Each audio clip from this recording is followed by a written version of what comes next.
Mummy बहन हमार सहायता करी।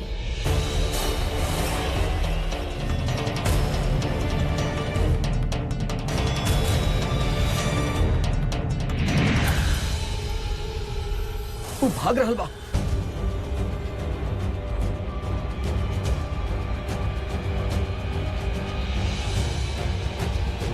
ए, रुक!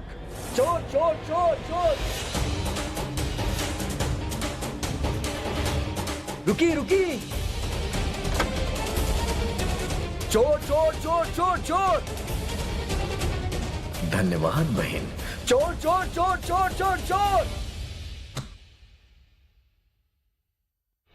प्रबल कहाँ जाता रहा? धैर्य का भाई? काका घर में चोर घुसल बा शायद। चोर?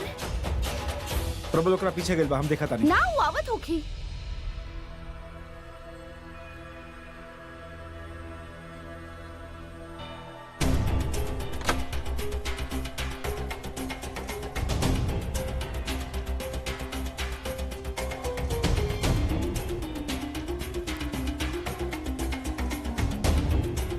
प्रबल तू कहाँ गिर रहा? केकरा पीछे गिर रहा?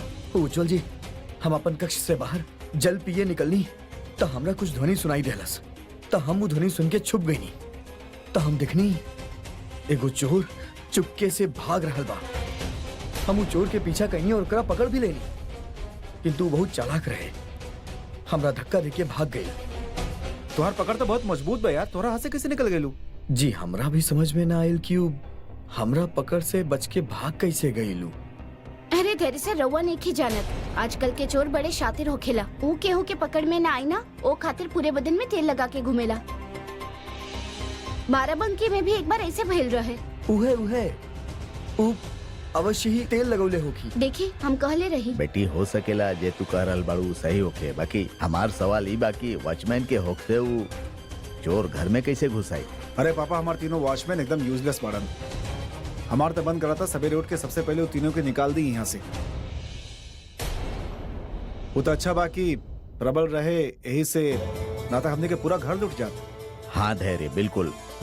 अबे बर्तनी ढंग के आदमी रखल जाई।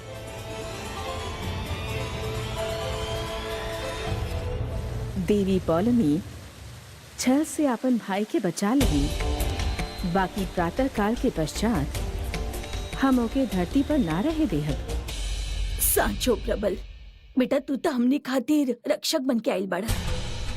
तहरा होते हमार घर के कुछ भी ना हो सकेला। काकी कैसे बात कर रहल बानी रउआ? हम नमक खैले बानी रउआ लोग के, तो हमार भी कुछ जिम्मेदारी बनेला ना। शाबाश बेटा, शाबाश। एक तरफ प्रबल बा जे बिना कोनो लालच के अपन जान हथेली पर रख के ये घर के सेवा करेला, और दूसर तरफ एक गार्ड पड़े। उज्जवल, बुलाओ लोग के वहां इस समय।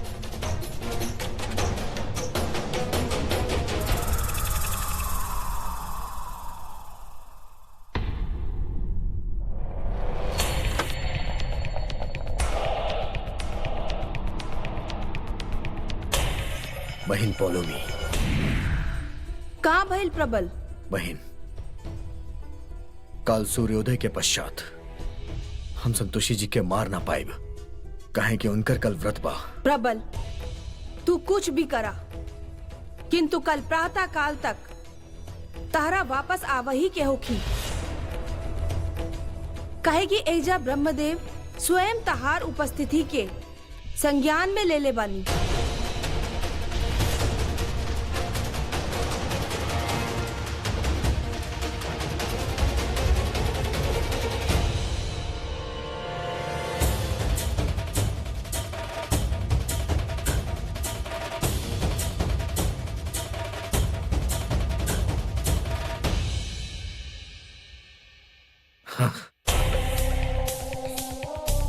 ना बहन, हम अपन प्रेम की छोड़ के ना आ पाई। संतोषी जी हमार जीवन बाड़ी, और हम अपन जीवन के त्याग करके ना आ सकेनी। उनकरा बिना हम एक पल भी ना जी पाई, कदापि ना।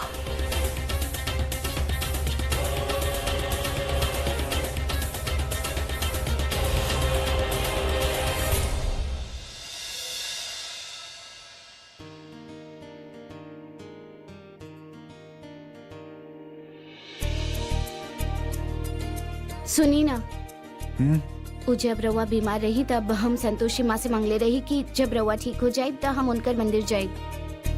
रवा साथे चलब ना? हाँ चलो। अच्छा हम चेंज करके आवत नहीं।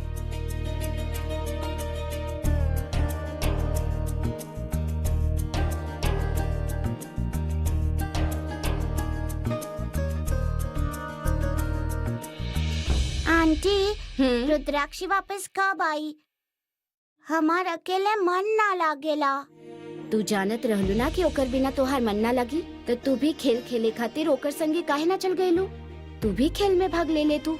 चलते जैती, बाकी हमरा उतना अच्छा स्पोर्ट्स ना आवेला जितना अच्छा रुद्राक्षी के आवेला। एगो काम करी है, जब रुद्राक्षी वापस आई ना तो सारा खेल खेले के सिखा दी।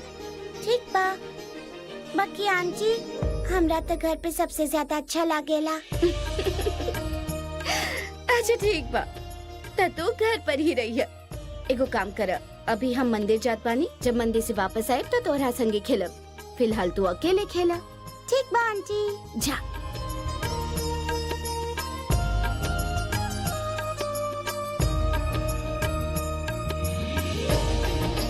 संतोषी जी।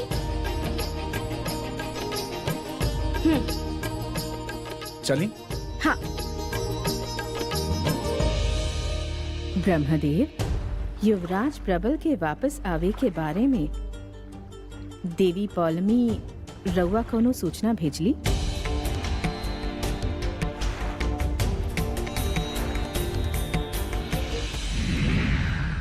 देवी संतोषी के जे प्रश्न के उत्तर चाही उहे प्रश्न के उत्तर देवे खातिर हम स्वयं उपस्थित भइल बानी ब्रह्मदेव।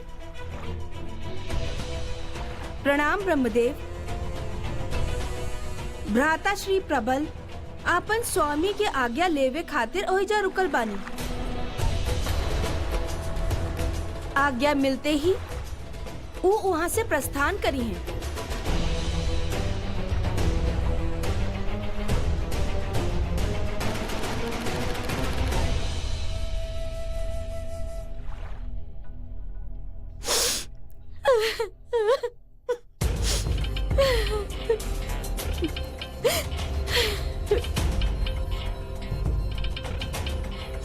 शर्मिली बहू, तोहार करतूत के कारण गुड्डू घर छोड़ के तो चले ही गइल बा। हाँ? तू यहाँ बैठ के टेसू काहे बहावत बाड़ू? जा निकला अपना घर। हम जानत बानी ए जे कुछ भी भइल बा ना, एमे रोवे लोग के ही हाथ बा।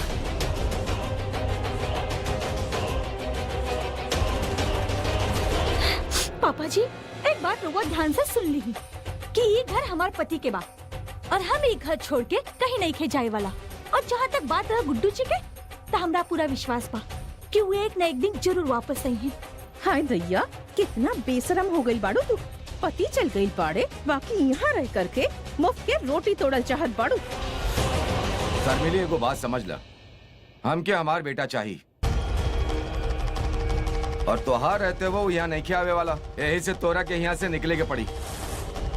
अब तू अगर ऐसे ना मनबू तो हमके और तरीका भी आवेला। बिल्कुल सही कह रहल बाड़े गुड्डू के पापा। तो के तो यहाँ से जाए के पड़ी, ना तो तू सोच भी ना सकेलू कि हमनी तोहरा के साथ कितना बुरा कर सकेनी। रउआ सबके जय करे के बा करनी, हम कहीं नहीं की जाए वाला। घर छोड़ के तो तोरा के जाए के ही पड़ी। अगर सीधा उंगली से घी ना निकली ना तो हमके उंगली टेढ़ा भी करे आवेला।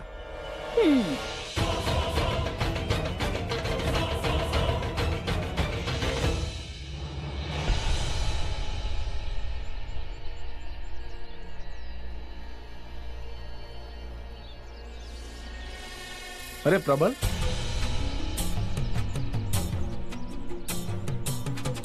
हमार प्रेम हमरा समक्ष बा, किंतु हम ओकरा प्राप्त नहीं कर पा रहल बानी। काबिल तो के इतना टेंशन में कहे बड़ा? ठीक ते बड़ा ना तू?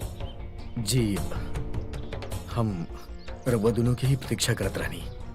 प्रातः काल हमार गांव के एगो आदमी मिलल और वो हमरा के बतैलस कि हमरा गांव में बाढ़ आ गइल बा। और का पूरा बात बतावा ना। बड़ा मेहनत से एगो छोट से घर बनौले रहनी अपन, वो बाढ़ में डूब सकेला, त यही से हमके वहाँ जल्द से जल्द पहुंचे के होगी। त रउआ लोग कृपया करके कुछ दिन के अवकाश दे सकेली हमरा। कोनो बात ना, तू जा आराम से जा, कोनो टेंशन नहीं खे।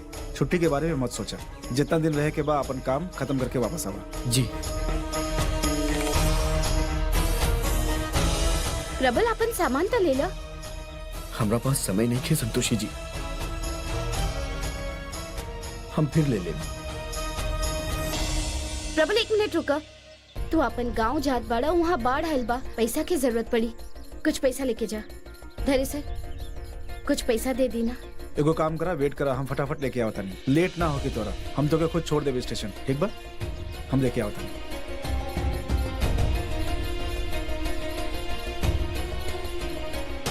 प्रबल, तुहार आँख भर आइल बा। समय से पहले काहे परेशान होत बाड़ा? कुछ ना हुई, सब ठीक हो जाई। हम कहत बानी ना। कुछ ठीक नहीं किया होके वाला। हम जेकरा खातिर दोबारा आइल रहनी, उहे के छोड़ के जा रहल बानी। देख ली देवी संतोषी, अब रहुआ संतुष्ट बानी ना?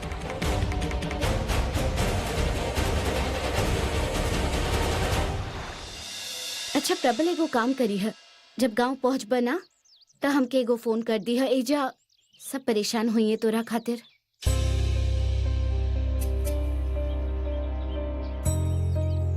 ना, हम अपन प्रेम के बिना ना जी पाइब।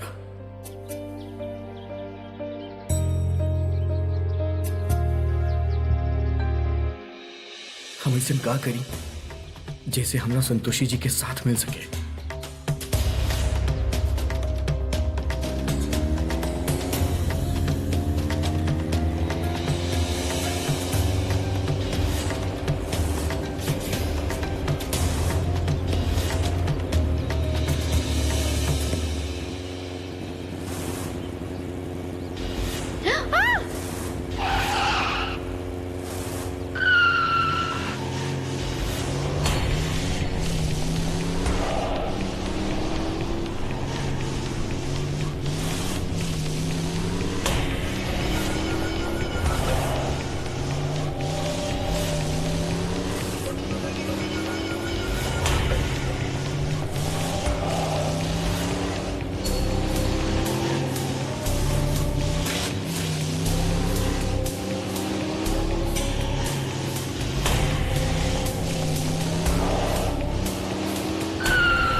रउआ हमार संतोषी जी के चेन खींचनी लाई। छोड़ दे, नहीं तो हम मार दे, हम मार दे, छोड़ दे, छोड़ा। प्रबल, हम कहत बानी छोड़ा, छोड़ो के। कोई बात नहीं के, जाए देना। काट दे हम। छोड़ प्रबल, छोड़ दो के। बोलत बनी, हम मार दे तो के। छोड़ दो बहुत पानी। प्रबल, जाए दो। छोड़। उत्तम, अति उत्तम। ये मनुष्य हमें यहाँ रुके के मार्ग दिखा देला। मार दे हम। छोड़ा। प्रबल, हम कहत बानी छोड़ो।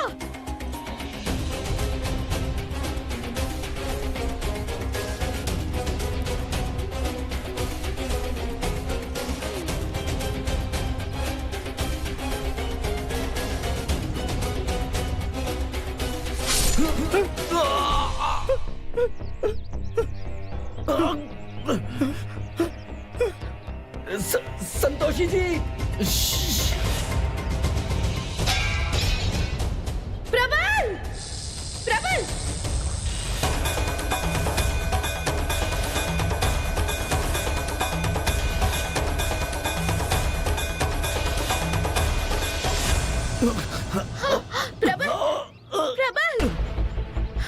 प्रबल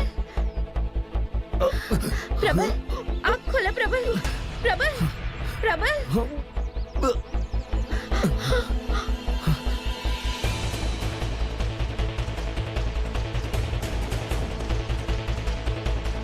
प्रबल प्रबल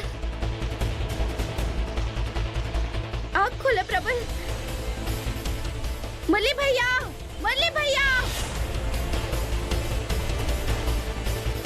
अरे का हो गए? देखिए ना मुरली भैया केहू चाकू मार प्रबल देले बा।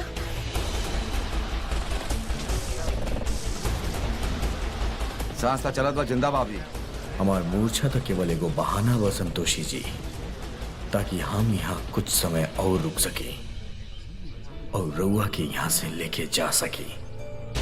अंदर लावी में मदद करी।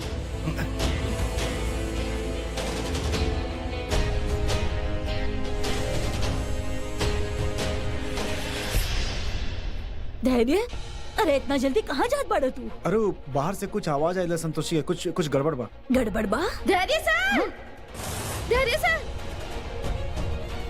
धैर्य सर, वो प्रबल का भाई?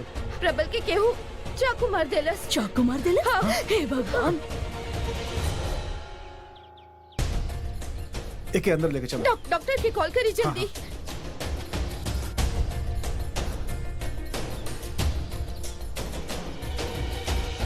हेलो डॉक्टर, धैर्य मिश्रा बोला था नहीं। ना कुछ हो क्या, रहुआ जल्दी आई बस। एम्बुलेंस लेके आई, इमरजेंसी बा, हम बताओ था नहीं। रहुआ बस जल्दी निकली टीम लेके। ओके। धैर्य, अरे इतना जल्दी कहाँ जात बाड़ो तू? अरे वो बाहर से कुछ आवाज आई संतोषी है, कुछ गड़बड़ बा। गड़बड़ बा? धैर्य सर, धैर्य सर, धैर्य सर, वो प्रबल का भाई? प्रबल के केहू चाकू मार देलस। चाकू मार देले? हाँ। हे भगवान। एके अंदर लेके चलो। डॉक्टर की कॉल करी जल्दी।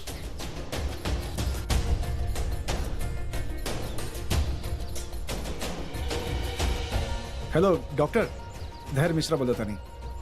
ना कुछ हो क्या, रहुआ जल्दी आई बस। एम्बुलेंस लेके आई, इमरजेंसी बा, हम बताओ था नहीं। रहुआ बस जल्दी निकली टीम लेके। ओके।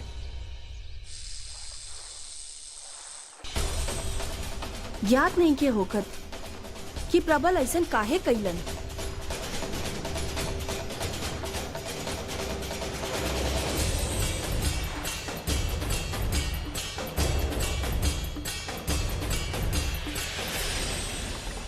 रउआ सब हमरा के संदेह के दृष्टि से काहे देखत बानी? ब्रह्मदेव, हम रउआ समक्ष बानी, बल्कि हम स्वयं आपन भ्राताश्री के एक कार्य से अचंभित बानी। का रउआ अब भी हमरा पर संदेह करत बानी? हम संदेह रघुआ पर ना, अपितु राउर भाई पर करत बानी। देवी संतोषी सत्य कह रहल बानी।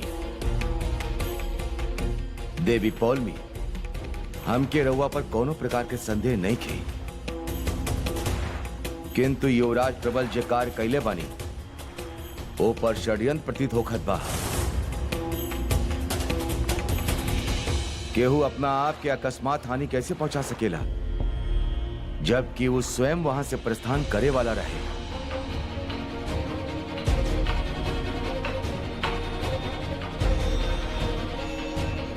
यह तो हमरा भी ज्ञात नहीं के हो रहल कि हमार मूर्ख भ्राताश्री ऐसन काहे कैलन। धन्यवाद। प्रबल, प्रबल, प्रबल आँख खोला। प्रबल, हम डॉक्टर के फोन कर दे बानी, वो एम्बुलेंस लेके आवत ही होखी हैं। बाकी ये सब भइल कैसे? जब रवा ऊपर आई नहीं तो हम प्रबल से बात करत रहनी।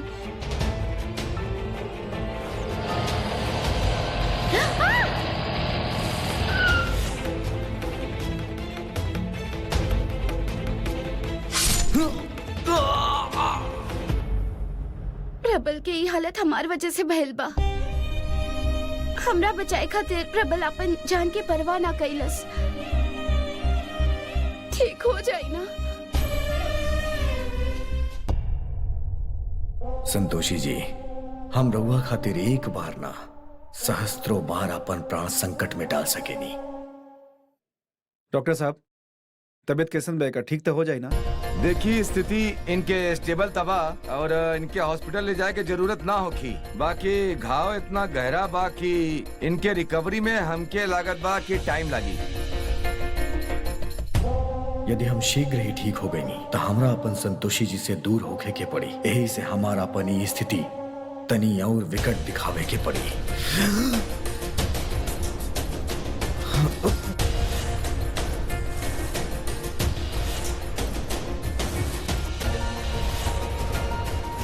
सिस्टर बैंडेज करत बंद करी, जल्दी से ऑक्सीजन सिलेंडर लेके आवा, फास्ट।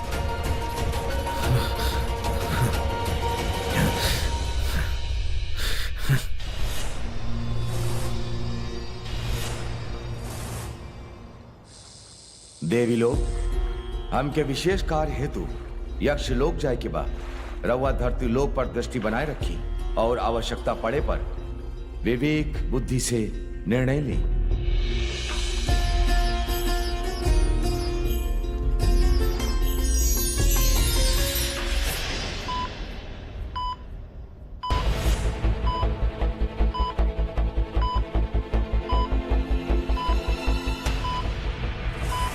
नर्स, इंजेक्शन रेडी करी, फास्ट।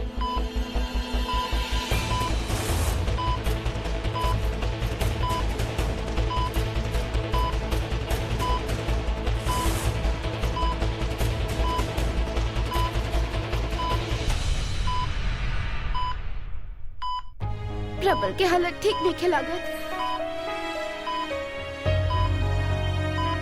अब माँ ही हमारी मदद करी है।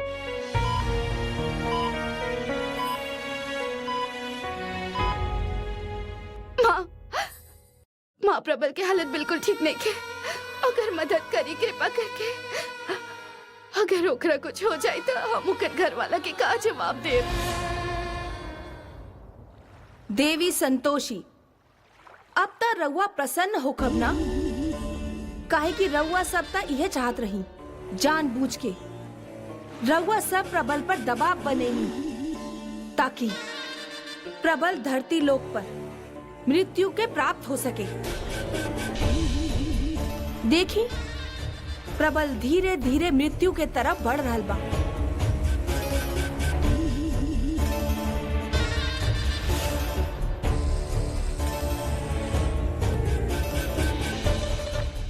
देखी देवी संतोषी, अब त राउर भक्त भी रउआ से प्रार्थना कर रहल बाड़ी, फिर भी रउआ ओकर सहायता काहे न करत बानी? देवी पौलमी, राउर भाई के पीड़ा धरती लोक पर मिलल बा और धरती लोक पर जन्म और मृत्यु के विषय में कौनो भी देवी देवता हस्तक्षेप ना कर सकेला।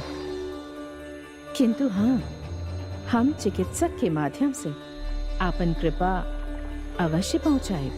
हम राउर कृपा के प्रतीक्षा करब, किंतु हमार भाई के स्थिति में कोनो परिवर्तन ना आई तो हम पुनः आई।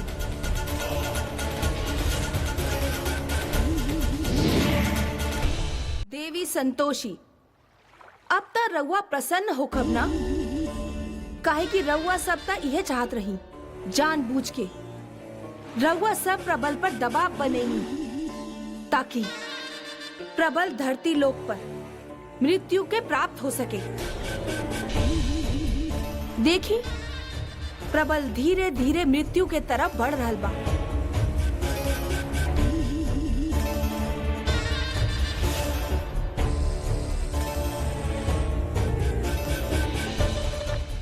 देखी देवी संतोषी, अब त राउर भक्त भी रउआ से प्रार्थना कर रहल बाड़ी, फिर भी रउआ ओकर सहायता काहे न करत बानी? देवी पौलमी, राउर भाई के पीड़ा धरती लोक पर मिलल बा और धरती लोक पर जन्म और मृत्यु के विषय में कौनो भी देवी देवता हस्तक्षेप ना कर सकेला। किंतु हाँ, हम चिकित्सक के माध्यम से आपन कृपा अवश्य पहुँचाए। हम राउर कृपा के प्रतीक्षा करब, किंतु हमार भाई के स्थिति में कोनो परिवर्तन ना आई तो हम पुनः आई।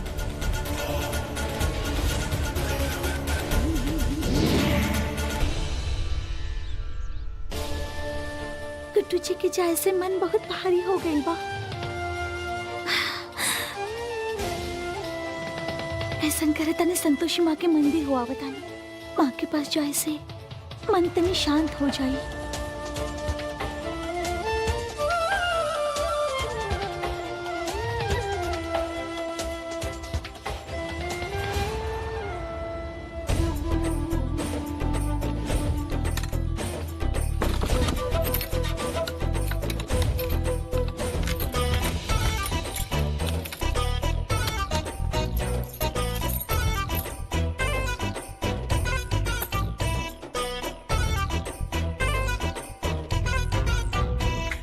अरे हम अपन पर्स लेवल तो भूल ही गई।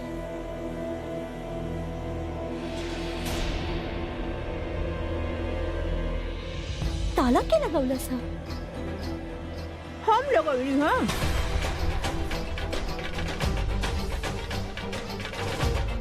काहे लगई नहीं?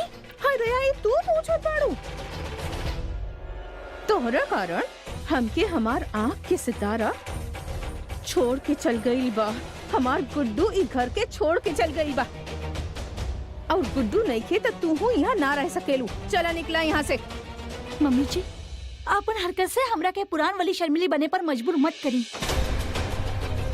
हम संतोषी माँ के भक्त जरूर हैं, पर अपन हक खातिर लड़े हमरा के अच्छा से आवेला। अरे भाई जब रिश्ता ही ना रहल और जब गुड्डू तो के छोड़ के चल गई बा तो के नाम पर लड़बू?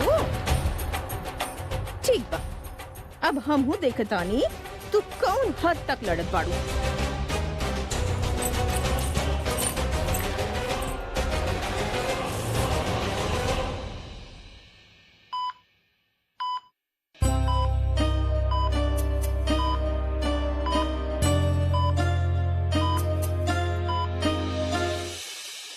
देवी संतोषी, असुर युवराज स्वयं धरती लोक पर जाकर राउर भक्त के साथ अनिष्ट करे के प्रयास कइले बाड़े।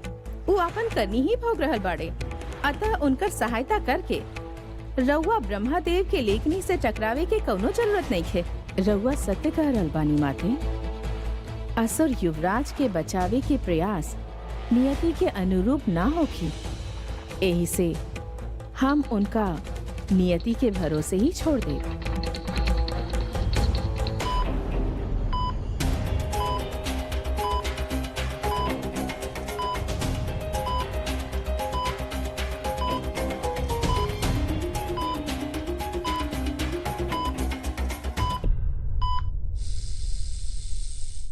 प्रबल की स्थिति गंभीर होते जात बा। देवी संतोषी के उनकर सहायता करही के पड़ी। प्रबल हमार घर वालन खातिर बहुत कुछ कैले बा माँ। अगर हम आज ओकरा खातिर कुछ ना कर पैनी तो हम अंदर ही अंदर घुटत रहब माँ। ओकर मदद करी, ओकरा ठीक कर दी माँ। हमार भक्त हृदय से प्रार्थना करत बाड़ी, हम ओकर आवाहन के कैसे ठुकराई? देवी संतोषी, आपन भक्त के प्रार्थना सुनला के बाद भी का रउआ प्रबल के प्राण ना बचाइब? देवी पौलमी, हम हूँ चाहत बानी कि राउर भाई शीघ्र अति शीघ्र स्वस्थ हो जाए और असुर लोक लौट जाए। बाकी स्वस्थ होखे के आपन एगो प्रक्रिया होखेला।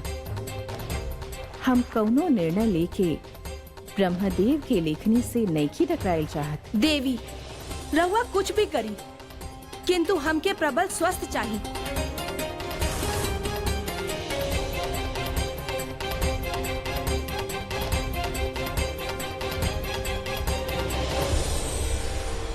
देवी लोग, हमार एक बात ध्यान से सुनी। यदि रउआ प्रबल के रक्षा ना कईली तो हम रउआ सबके कठोर दंड दिलवाई।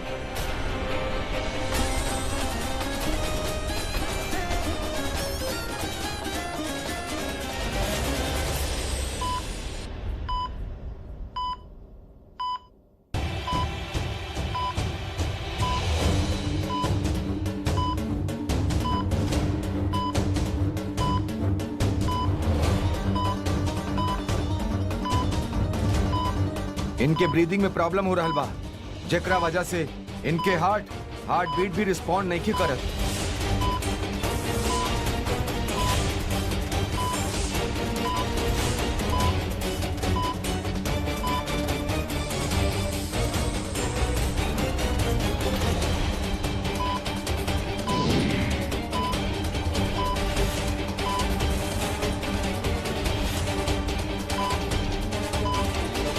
यमदूत ओहिजा का ऊ असुर यमराज के प्राण लेवे गई बाड़न। देवी संतोषी, ए समय युवराज प्रबल के वापस लायल अति आवश्यक बा, चाहे वो जीवित आए या उनकर शरीर। अतः यमदूत के उनकर प्राण हरे दी। क्षमा चाहत बानी माता। यदि ऐसन भइल त हमार भक्त संतोषी आत्मग्लानि के कारण जीवित होके भी जीवित ना बची। यही से युवराज प्रबल के सशरीर ही असुर लोक वापस जाए के होखी। यमदूत प्रबल के पास? कहीं सब देवी देवता मिलकर प्रबल के मृत्यु लोक तो नैखन पहुंचावल चाहत।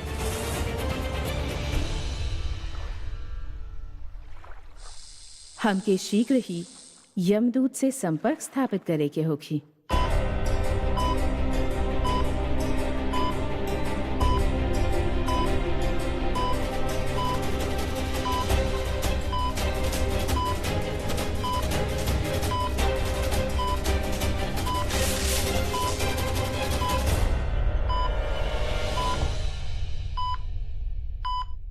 यमदूत, का रउआ युवराज प्रबल के प्राण हरे खातिर गई बानी?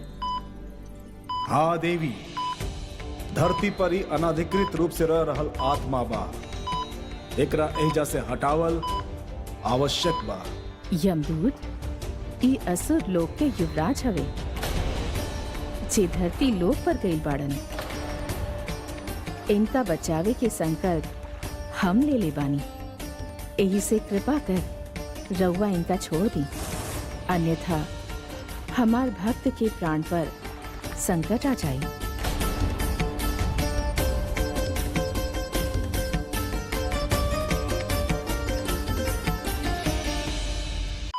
ठीक बा देवी, केवल रउआ अनुरोध पर हम इनकर प्राण नहीं लेत।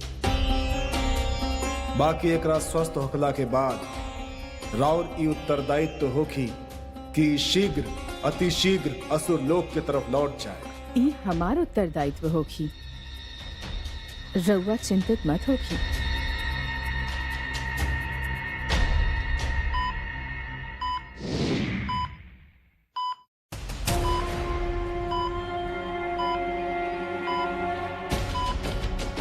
थैंक गॉड, अब सब कुछ नॉर्मल बा।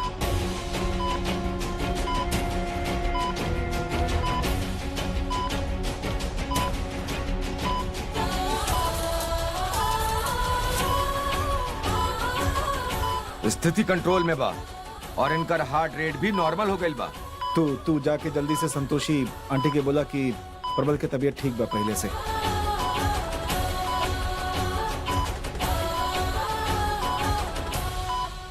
देवी संतोषी आज प्रबल के प्राण के रक्षा कैली, जे उनकरे भक्त के प्राण लेवे खातिर गई रहे। ई हमार अद्भुत विजय बा।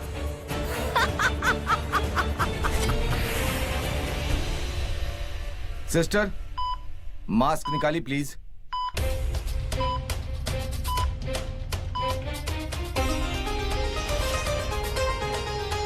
मूर्छित अवस्था से बाहर निकले के समय अब आ गई बा। आंटी, प्रबल अंकल के तबीयत ठीक हो गई बा और वो धैर्य अंकल रउआ के बुला रहल बानी। चलो।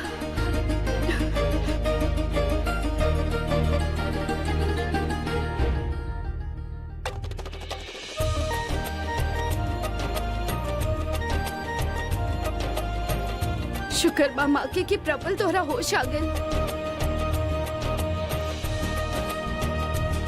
धन्यवाद माँ।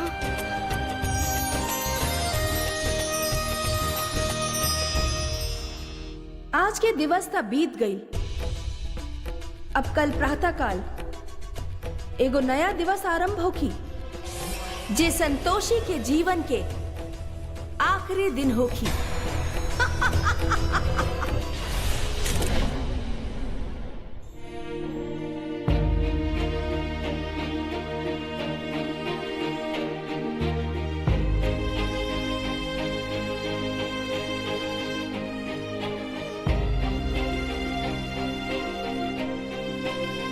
प्रबल, कैसन बाड़ा? बहुत तकलीफ हो रहा होखी ना? संतोषी जी, हम ठीक हो जाइब। रहुआ हमरा खातिर चिंतित मत होगी। रहुआ ठीक बानी ना? रहुआ के तो कुछ ना भइल ना? ना, हमरा कुछ नहीं खे भइल। तू रहला ना?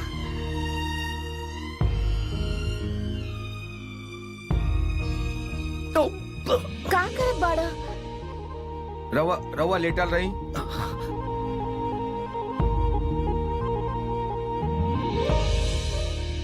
वैसे तो एक खतरा से बाहर बानी, बाकी हमके कुछ टेस्ट खातिर इनके हॉस्पिटल ले जाके पड़ी। देखें डॉक्टर साहब, जितना टेस्ट करावे के बाद जौन भी करावे के बाद कराई रहुआ। बाकी हमारे बेटा के तनी ठीक कर दी रहुआ जल्दी। जी जल्दी ठीक हो जाइए।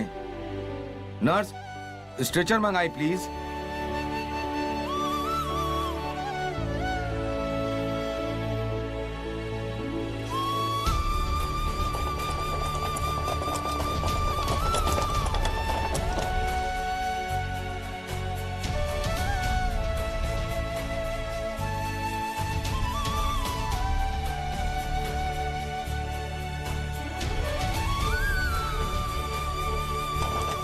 खैर तू यहीं रहा, संतोषी के ख्याल रखा। उज्जवल और हम जात बानी इनका साथ है। और बेटा तू कपड़ा ले लेगा।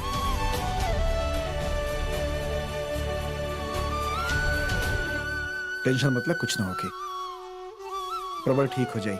माते, रउआ देख सकेनी कि युवराज प्रबल अभी पूरा तरह से ठीक नईखन भइल। बाकी देवी वो मृत्यु से तो बच गई बाड़न। हम रउआ से यह कहब कि अब शीघ्र अति शीघ्र उनके बुला लें और रसूल लोग वापस भेज दें।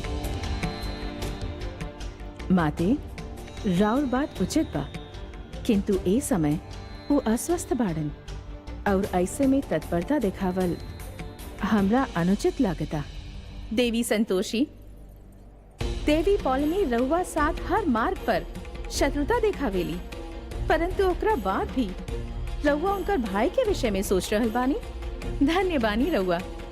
दूसर के बारे में विचार कईल एक देवी के उत्तरदायित्व होखेला। माते, चिकित्सक के परामर्श के बाद हम युवराज के वापसी निश्चित करब।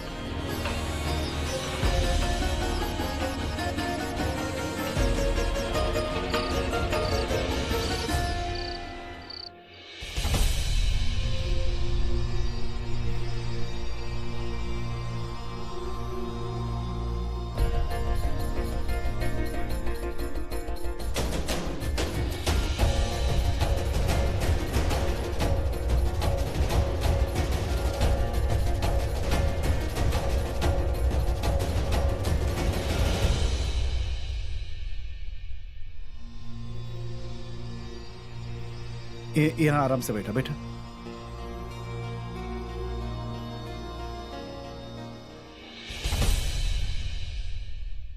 संतोषी जी, हम स्वयं के कष्ट स्वयं के लाभ पहुंचावे खातिर देले बानी। अब रउआ हमरा अत्यधिक निकट रहा। पापा, हो गई सारा टेस्ट? हाँ बेटा, टेस्ट तो सारा हो गई।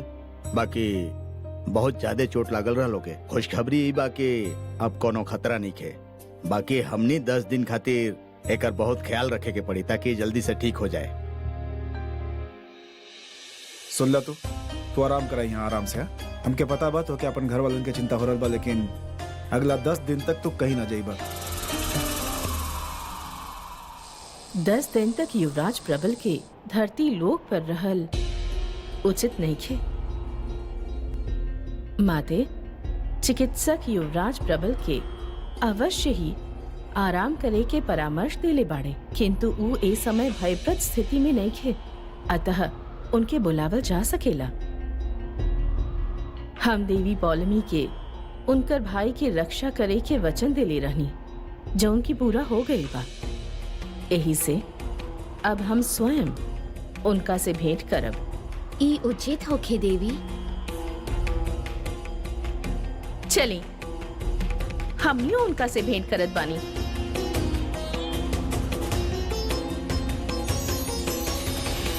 तू अभी इहे आराम कर, धैर्य से तो के थोड़ी देर में ऊपर लेके जाई है।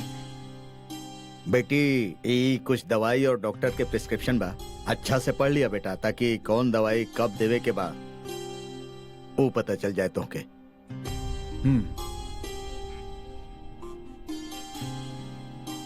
संतोषी, एगो काम कराए के रखा अपना पास। एकरा नींद आवता, पॉल के हम सुता के आवता। ठीक बा, रात काफी हो गई बा, हम आवता नहीं।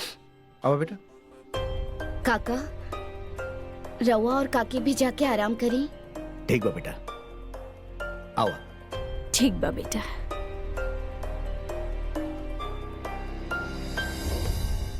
प्रबल, तू तनी आराम कर ला, दवाई टाइम पर ले लिया। हम अपना कमरा में बने, कुछ चाहिए तो बता दिया।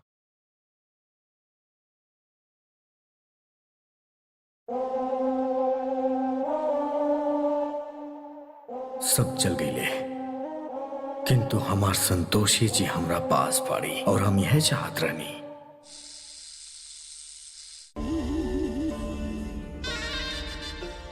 प्रणाम देवी। देवी संतोषी और तीनों देवी लोग रउआ से भेंट करे चाहत बा।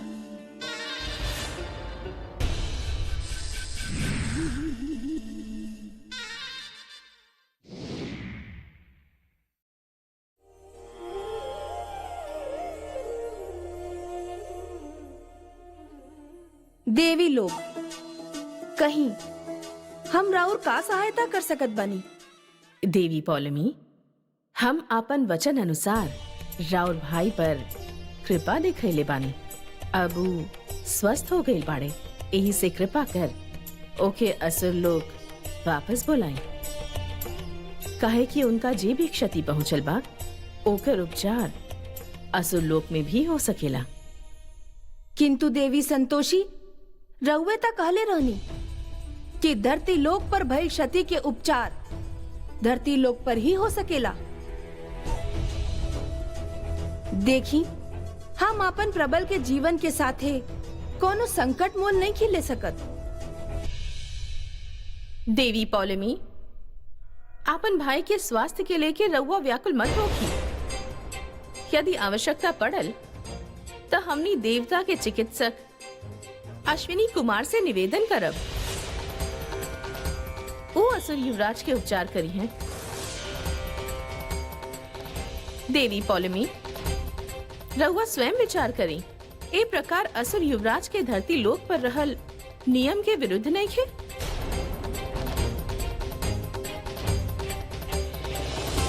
ठीक बा, रउआ सबे कह रहल बानी तो हम अभी अपन भ्राता श्री के आदेश देत बानी।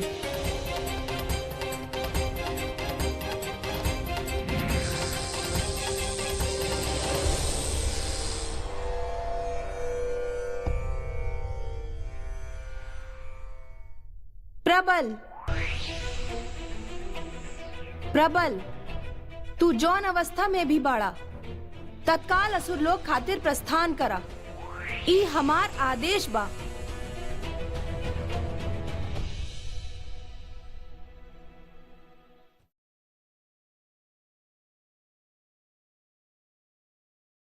संतोषी जी,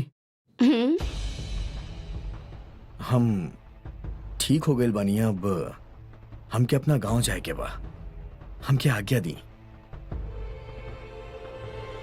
तो हर दिमाग तो ठीक बा। यहाँ से चल के अपन कमरा तक तो जा नहीं खा सकत और गांव जाए के बात कर रहल बाड़। जब तक ठीक नहीं खा हो जात, हम तो के कहीं ना जाए देव। प्रस्थान तो हमहू नहीं के करल चाहत, किंतु अपन बहन के आदेश के समक्ष हम कुछ कर भी नहीं की सकत।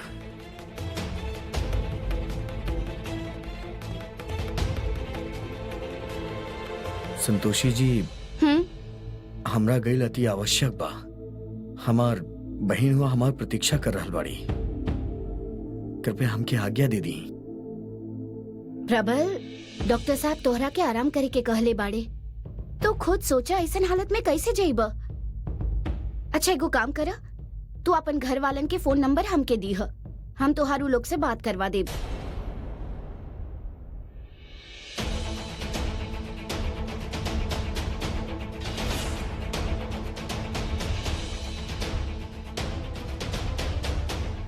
का भइल?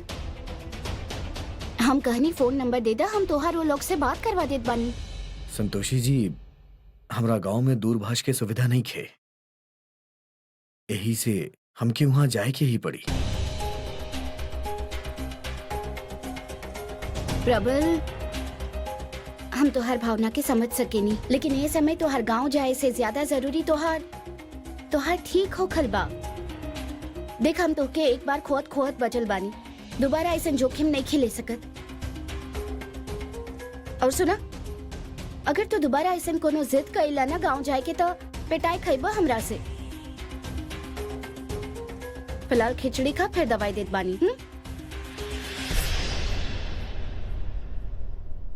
देखी देवी संतोषी, प्रबल तो वापस आवल चाहत बा, किंतु राउर भक्त ही ओके रोक रहल बिया।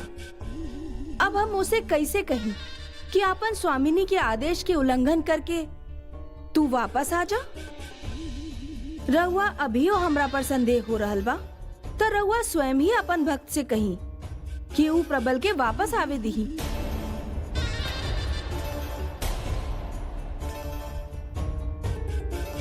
प्रबल, तू सवेरे से कुछ नहीं खइले, कहनी ना खिचड़ी थोड़ा सा खा ले, फिर दवाई खाए के होखी। काबिल, इतना टेंशन में काहे बड़ा? दर्द करता का बहुत? दर्द वर्द नहीं क्यों रहल, और एकर परेशानी के कारण एकर चोट नहीं खे, बल्कि एकर अपन गांव ना जा पायल बा। रहुए बताई ना, जब तक डॉक्टर साहब नहीं खन बोल दे, ऐसन हालत में कैसे भेज दी है गांव? संतोषी सही कहताड़ी, जब तक तू पूरा तरह से ठीक ना हो जाइबा ना, हम रिस्क ना ले सकीला। दवाई दा एकरा, खाना खइला तू? देवी संतोषी, देवी पौलमी उचित कह रहल बाड़ी।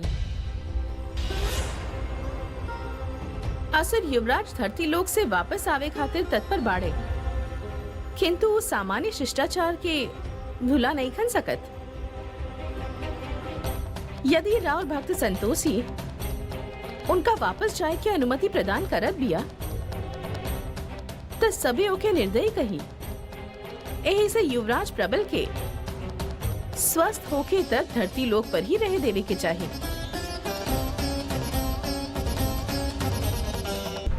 देवी संतोषी, रहुआ व्याकुल प्रतीत हो रहल बानी। चिंता मत करी, सूर्यास्त से पहले ही हम प्रबल के वापस आवे के आदेश दे देब। और हाँ, हम ओके उहो आदेश दे देब कि वो अपन स्वामिनी के समक्ष कोनो स्वांग रच के निकल आवे। किंतु देवी संतोषी, इस समय प्रबल के विश्राम की आवश्यकता बा।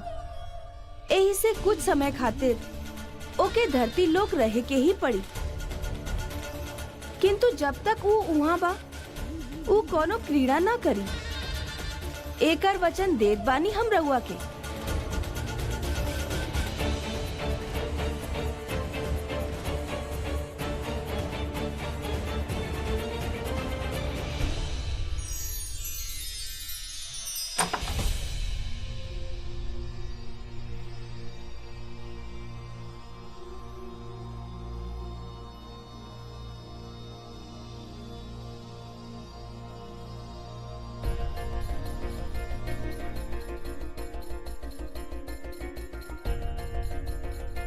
अब तू यहाँ बस आराम कर, और कुछ हो चाहिए तो हमके बोला ली है।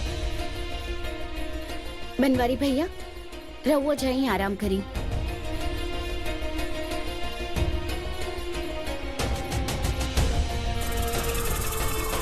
तू अपन गांव वालन के चिंता मत कर प्रबल, हम माँ से प्रार्थना करब कि तोहार गांव में सब ठीक होखे और ऐसे उदास भी मत होख।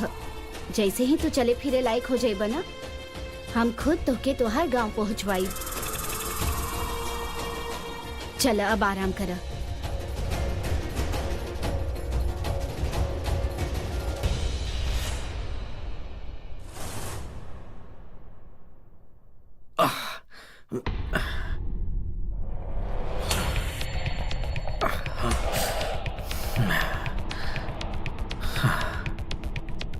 बोलोगी बहन, अब रहुए हमके बताई कि ऐसे स्थिति में हम वापस कैसे आई।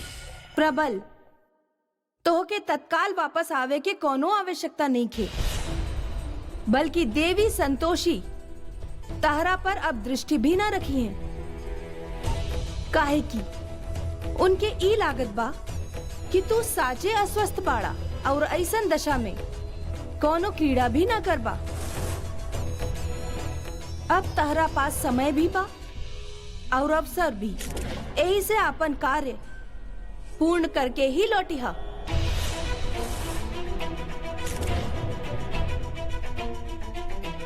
किंतु जब तक तू संतोषी के प्राण ना हरला, अपन रुग्णता के षड्यंत्र के उजागर मत होके दिहा। ओकर प्राण कैसे और कहां हरे के बा ऊ हम तोहके शीघ्र ही बता दे। जौन आज्ञा बहन।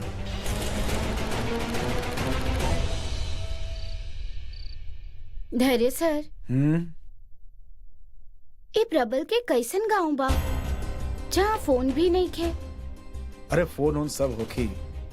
हमरा लगा था कि उ प्रबल जनबा तनी बेवकूफ बा, ओके नंबर याद ना होखी, यही से वो झूठ बोल देले होखी। हो सकेला, लेकिन हमके प्रबल के घर वाले के बहुत ही चिंता हो रहल बा। देखा टेंशन हमरा भी होगा था, लेकिन क्या कर सकेला, इतना ही कर सकेला कि प्रबल के ख्याल करी और जब वो ठीक हो जाए तो ओके गांव भेज दूं। पता ना ओकर गांव में सभी कैसन होखे हैं। प्रबल के लोग खातिर चिंतित मत होखा संतोषी, काहे की तू शीघ्र ही वहां पहुंचे वाली बाड़ू और जब तू वहां पहुंच जाइबू त ओ लोग के दर्शन तू स्वयं ही कर लिहा।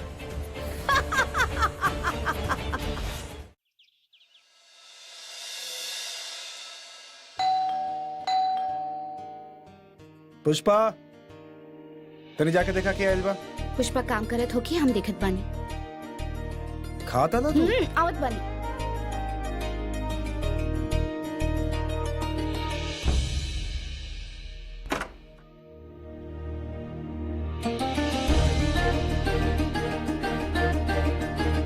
रुद्राक्षी,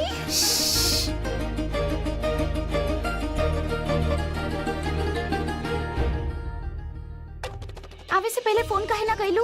ओ हम रहुआ के बाद में बताई। मम्मी, ये हमार स्पोर्ट्स टीचर हवे। नमस्ते। मम्मी, रहुआ इनके अंदर लेके आई, हम तब तक काकू काकी पौलमिका और पापा के सरप्राइज देत बानी। जा अंदर आई ना सर। जी।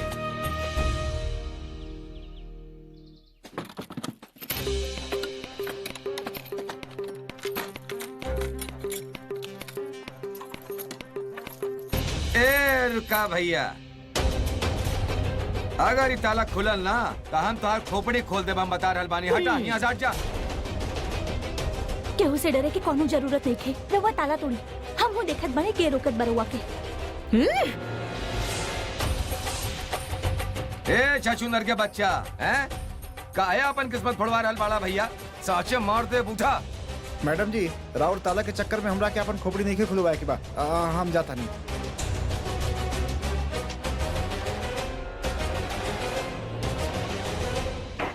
ए शर्मिली, अब तू यहाँ खड़ा खड़ा का कर रहल बाड़ू? चला निकला यहाँ से।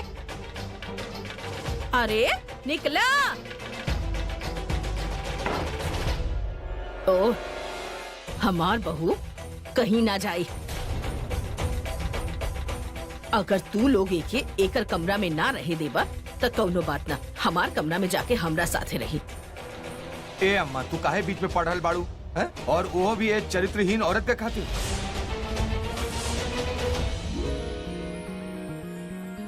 पोलोमिका सरप्राइज। वाह रुद्राक्षी। अरे अरे हमार बिटिया आ गई। अरे वाह भाई वाह, के आ गई बा। अरे वाह,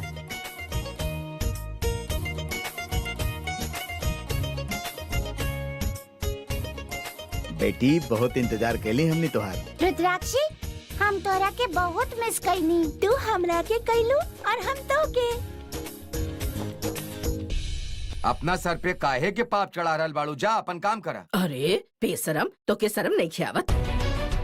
आपन बहू के बारे में ऐसा गंदा गंदा बात करत बाड़े।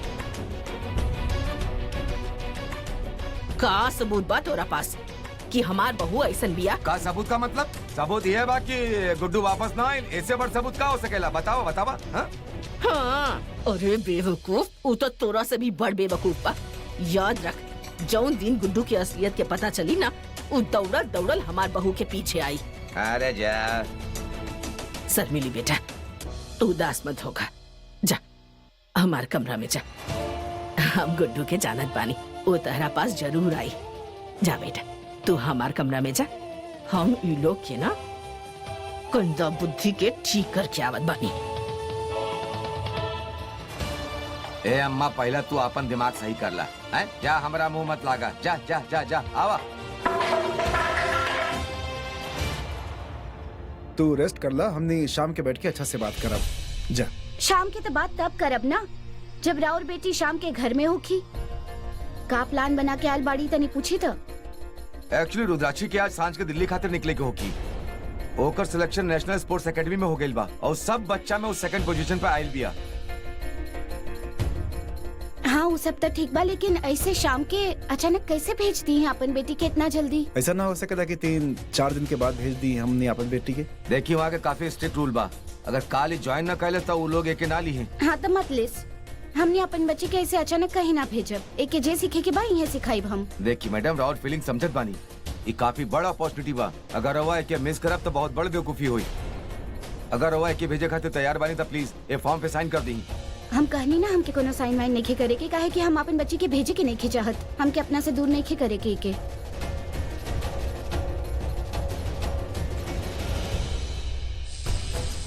तहार जीवन के सबसे बड़ दोष कि तू देवी संतोषी के अपन आराध्य चुन लू।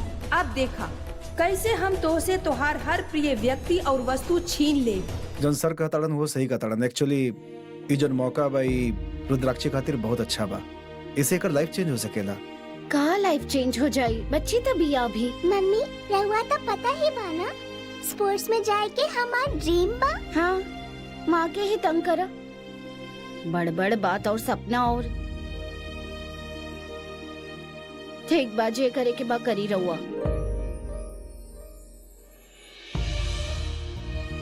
इलही रवा के भर दी ही, हम सांझ के 6 बजे तक आवत बानी।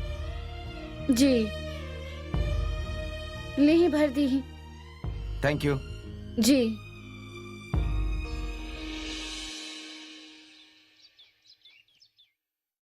हे माँ, हम ऐसा कुछ नहीं की कहले जैसे हमके शर्मिंदा होके के पड़ी। हमके कुछ समझ में नहीं कि और हम का करी। माँ बस रउवे बनी जे हमार मदद कर सकेनी, हमके रास्ता दिखाई। माते राउरी भक्त भी एगो नया समस्या में उलझ कर दिया। गौ माता, ई समस्या अविश्वास के कारण उत्पन्न भइल बा, किंतु हमार भक्त के स्वयं के प्रेम और मार्ग दोनों में विश्वास बा। यही से उ पुनः अपन जीवन साथी के साथ प्राप्त कर ली ही।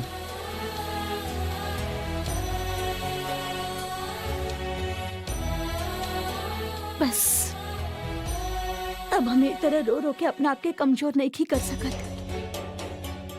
यदि गुड्डू जी खातिर हमार पैसा अच्छा बा तो वो जरूर हमरा पास लौट के आई है।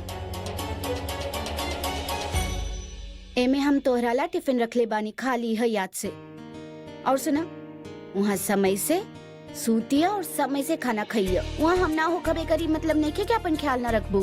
हाँ मम्मी। और बेटी हमार एगो बात याद रखिया, दूसरा के हरावे खातिर मत खेलिया बेटा,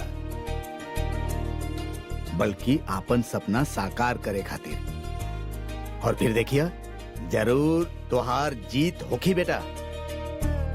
तहार दादाजी बिल्कुल ठीक कह रहल बाड़े, तू ही जीतबू जब तू अपना खातिर खेलबू। हाँ दादू दादी, ये बात राउर हम हमेशा याद रखब। रुद्राक्षी, तो क्या हमारी डॉल बहुत अच्छा लागेला ना? इला, ले जा। Thank you Parmika. एके देख के हमके तहार बहुत याद आई। हमो तोरा के बहुत मिस करब।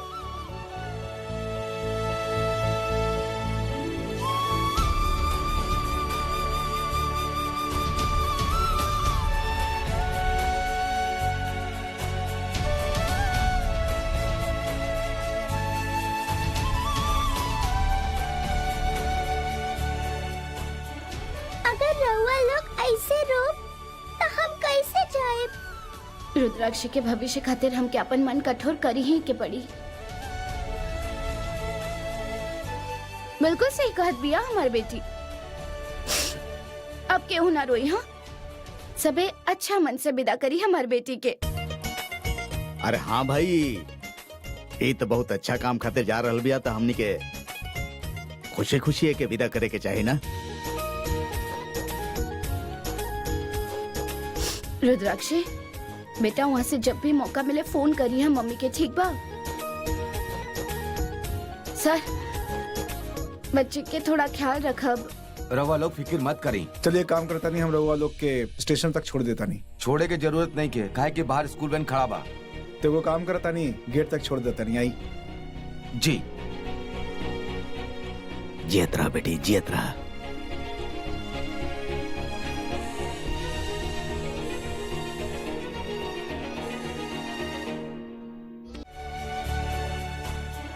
अगर रउआ लोग ऐसे रो तो हम कैसे जाए? रुद्राक्षी के भविष्य खातिर हम के अपन मन कठोर करी ही के पड़ी। बिल्कुल सही कहत बिया हमार बेटी। अब केहू ना रोई, हाँ? सबे अच्छा मन से विदा करी हमार बेटी के। अरे हाँ भाई, ये तो बहुत अच्छा काम खातिर जा रहल बिया, तो हमनी के खुशी खुशी के विदा करे के चाही ना। रुद्राक्षी बेटा, वहाँ से जब भी मौका मिले फोन करी है मम्मी के, ठीक बा? सर, बच्चे के थोड़ा ख्याल रखब। रवा लोग फिक्र मत करी। चलिए काम करता नहीं, हम रउआ लोग के स्टेशन तक छोड़ देता नहीं। छोड़े के जरूरत नहीं के, काहे कि बाहर स्कूल वैन खड़ा बा। तो वो काम करता नहीं, गेट तक छोड़ देता नहीं। आई जी। जियत रहा बेटी, जियत रहा।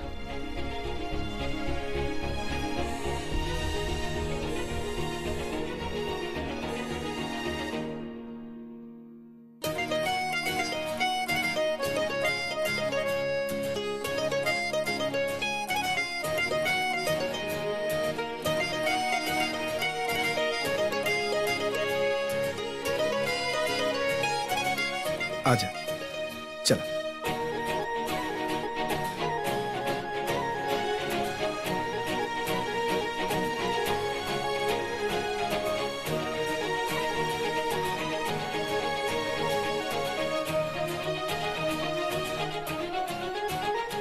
संतोषी, ना बेटा, ऐसे ना रोई के।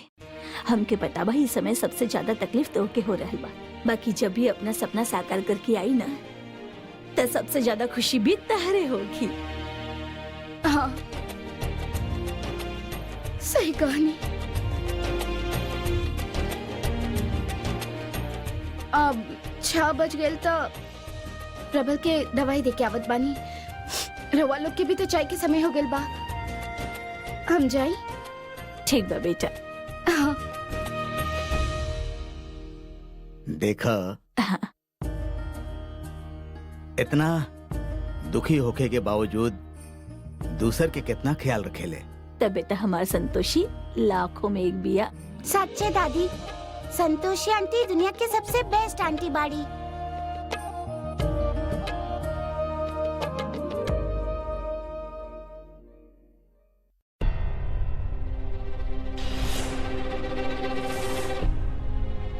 ये प्रबल केकरा से बात करत बा?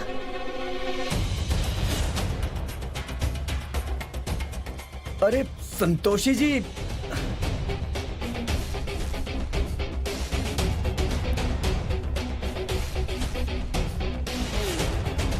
संतोषी जी, ई हमार चाचा श्री बड़े, हमार पिताश्री के भ्राता। नमस्ते। नमस्ते संतोषी जी। रउआ हमर भतीजा खातिर बहुत कुछ कैली। ऐसन लोग आजकल कहाँ मिलेले जे हमनी जैसन गरीब आदमी खातिर इतना सब कुछ कर देवे। चाचा जी, इंसान छोट चाहे बड़ तक किस्मत से होखेला। हमें हम चाहे रउआ तो कुछ करिए नहीं खी सकत, लेकिन इंसान अच्छा अपना वजह से होखेला। शायद ऐसे प्रबल हमार मदद कैलस और हम एकर मदद कर पा रहल बानी। प्रबल जी, चाचा जी के साथ खाली बातचीत कैला कि दवाई भी खैला? आपन सब दवा ले ले बानी हम। अच्छा कैला।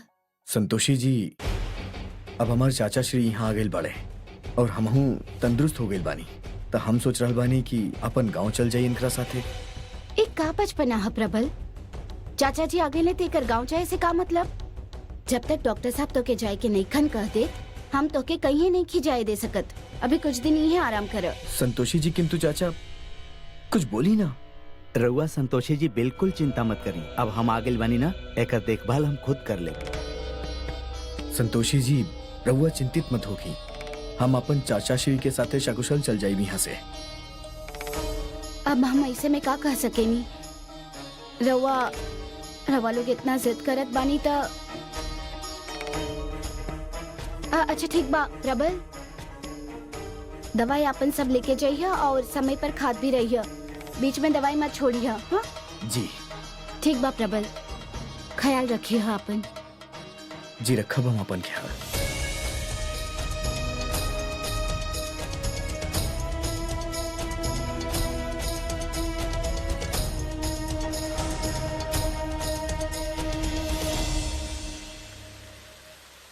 अच्छा भइल, संतोषी के जीवन से ई समस्या चल गई। अब हमार मन ओकरा खातिर व्याकुल नहीं खे। अवश्य प्रबल के प्रस्थान करत देख के देवी संतोषी और तीनों देवी मूर्ख बन गई होखिए। अब आई आनंद, जब प्रबल हमार देल गई बुद्धि के प्रयोग करके विजयी होखी।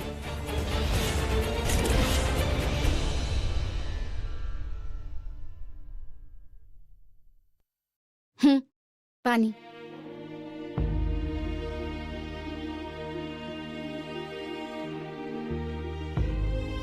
संतोषी, तू प्रबल के जाय कहे देलू? वो इतना बीमार रहे हो के तो का करती? ओकर चाचा आयल रहन, दोनों इतना जिद करत रहले कि हमरा से ना कहल गइल। और वैसे भी प्रबल यहाँ बोर होत रहेला, वहाँ अपन लोग के बीच में रही तो जल्दी ठीक होगी। अपन के बीच में सुकून रहेला।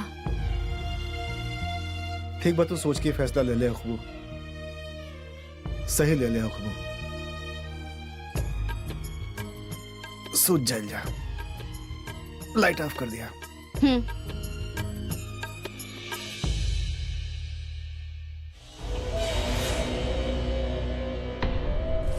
तू जैसन बाड़ा वैसने रहा। कोनो देवी देवता के तहरा पर संदेह ना होके के चाहिए कि तू स्वस्थ बाड़ा। हम तीनों देवी और देवी संतोषी के भ्रमित करे के प्रयास करत बानी, ताकि तू अपन कार्य बिना कोनो बाधा के कर सका। जौन राउर आज्ञा होगी वैसन ही होगी। ई वचन देतानी हम स्वयं के धरती लोक से लौटब तो अपन संतोषी जी के लेके ही लौटब।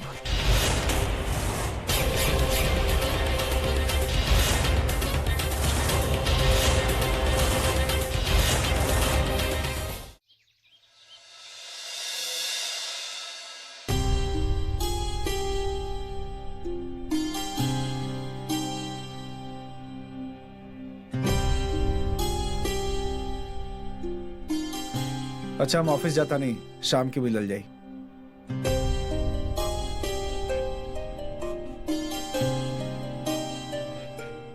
रुद्राक्षी के जाए के वजह से तू उदास बाड़ू ना?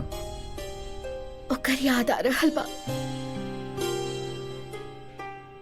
देखा, रुद्राक्षी के जैसे हमू उदास बानी, हमू मिस करता नहीं होके।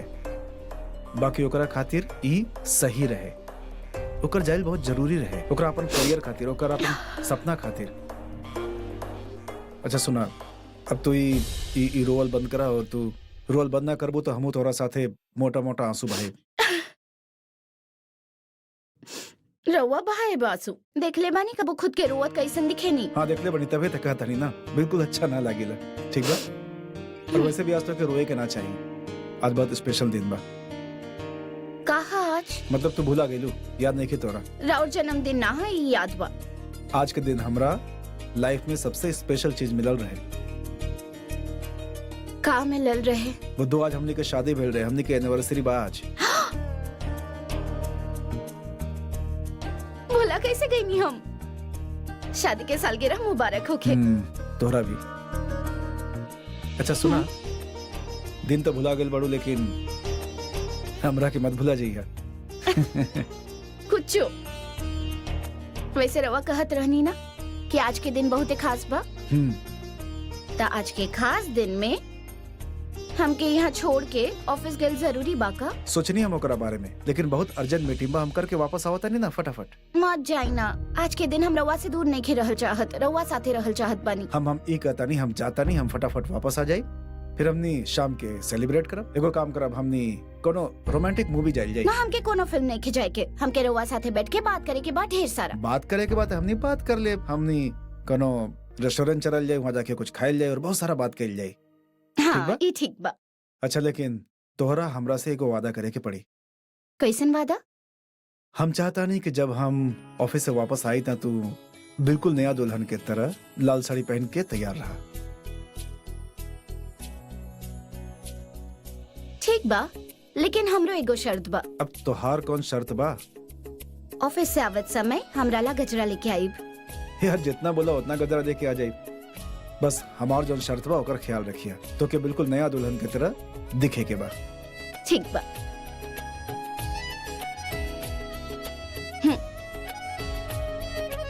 अच्छा सुना, हम कहा कहता नहीं, आज हमने के एनिवर्सरी बात, हमरा खातिर कुछ तो ऑफर होके के चाहिए ना। ऑफर का?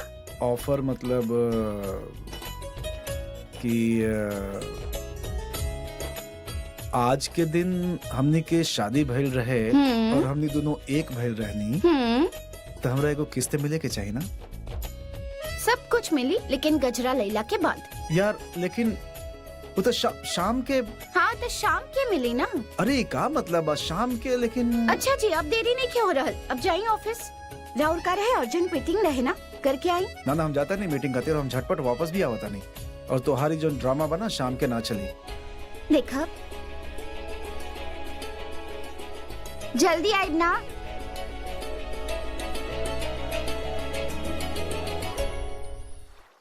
ब्रह्मदेव देवी पौलमी के भाई हमार भक्त के स्थान से प्रस्थान कर ले बा।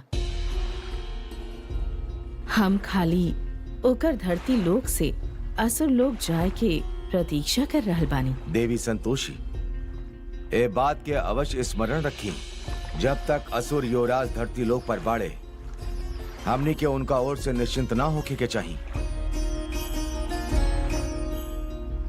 प्रजापति देवी पौलमी स्वयं हमनी के वचन देले बाड़ी कि जब तक युवराज धरती लोक पर रही हैं, वो कौनो अनुचित कार्य ना करी हैं।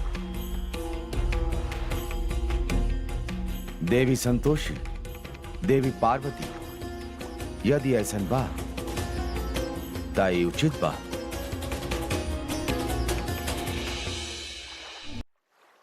ब्रह्मदेव देवी पौलमी के भाई हमार भक्त के स्थान से प्रस्थान कर ले बा। हम खाली ओकर धरती लोक से असुर लोक जाए के प्रतीक्षा कर रहल बानी। देवी संतोषी, ए बात के अवश्य स्मरण रखी, जब तक असुर युवराज धरती लोक पर बाड़े, हमनी के उनका ओर से निश्चिंत ना होके के चाहिए। प्रजापति देवी पौलमी स्वयं हमनी के वचन देले बाड़ी कि जब तक युवराज धरती लोक पर रही हैं, वो कौनो अनुचित कार्य ना करी हैं। देवी संतोषी, देवी पार्वती, यदि ऐसन बा ताई उचित बा।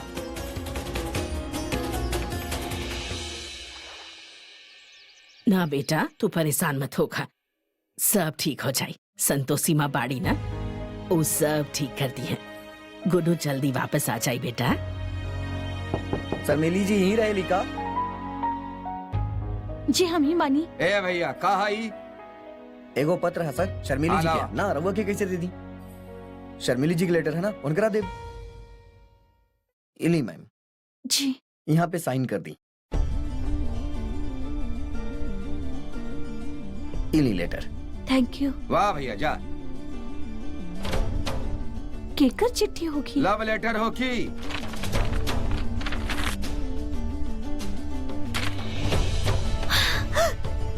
ये तो गुड्डू जी की चिट्ठी बा।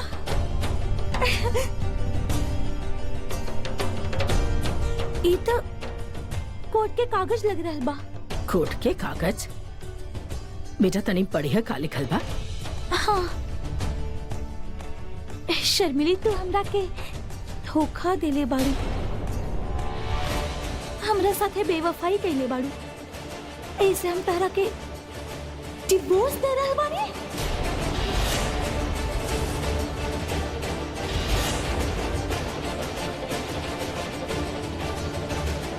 हमें पेपर्स पर साइन कर देले बानी, तू ये पेपर पर साइन करके ये पेपर वकील के दे दिया।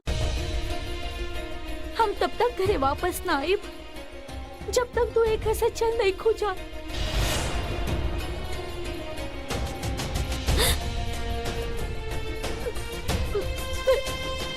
दादी,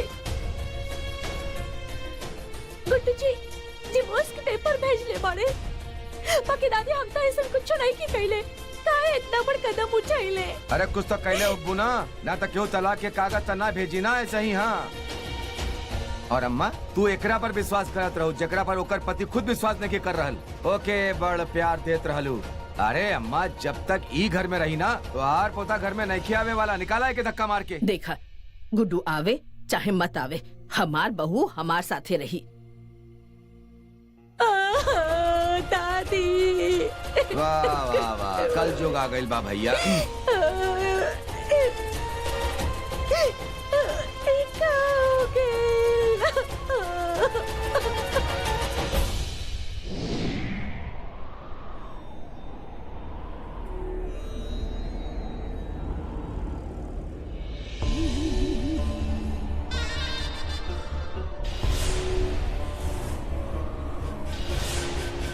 क्षमा करी देवी, देवराज अपन कार्य में व्यस्त बाड़े और उ कौनो भी अपरिचित के अपन प्रसाद कक्ष में प्रवेश खातिर मना कइले बाड़े।